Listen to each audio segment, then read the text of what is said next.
आवाज news, true voice.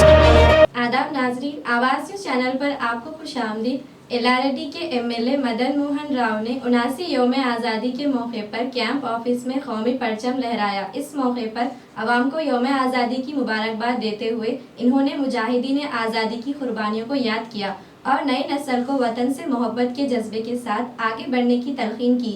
Congress कायदीन, अवामी नुमाइंदे और कारकुन बड़ी तादाद में शरीक हुए।